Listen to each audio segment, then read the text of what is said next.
Here at ICYA, one of our values is empowering local leaders and raising them up in the community.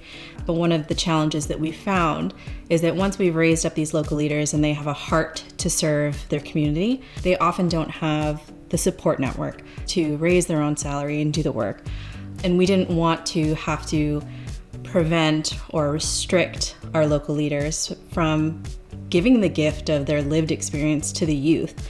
There's so much understanding, compassion that they're able to offer our youth that maybe people outside the community couldn't. And so that's where we came in and developed this Unity Fund model, which is an alternative to the traditional fundraising model that's used in ministries where staff are asked to raise their own support. So the way it works is all our staff are expected to participate in our fundraising efforts. And so they write letters 4 times a year to their networks, their family, and their friends. We go out into the community, we engage churches and organizations, and all of those fundraising efforts are then pooled into one fund. And that money is dispersed into our staff salaries. And so it really is the entire staff coming together as a collective to be able to raise supports for the organization and the staff in general.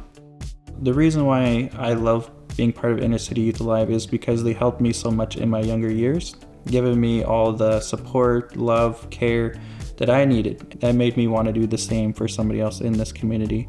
I was one of the first people in my family to be part of a church. I don't have a lot of connections through other Christians to be able to say, can you support me through prayer and also financial support? The Unity Fund allows me to be able to work in this community and just focus on the people's problems and not worry about, my own financial problems and feeling like it's a huge burden. I started fundraising a really long time ago, and the way that it worked was that I needed to raise a certain amount before I could come on staff. And so it took about 8 months, and it was the hardest 5 years in terms of you weren't sure if you were going to get paid next month. Someone like me who, in hindsight, had a lot of resources, that kind of road for me, I can't imagine what that was like for someone who doesn't have those kinds of resources. I've also seen so many people come and go here. We hired them on and they were really excited to start, and then you can never start because they never had the funds. Ever since the Unity Fund came into being here, the fact that we can hire on good people from the community, when you say you're hired, 2 weeks later they can be in this building actually working, that part is really incredible.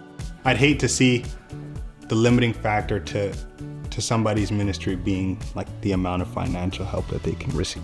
I think the Unity Fund is a good example of faith because it's people who have a heart after God's kingdom that might not necessarily know all the people that their money is going to, but they're walking in faith.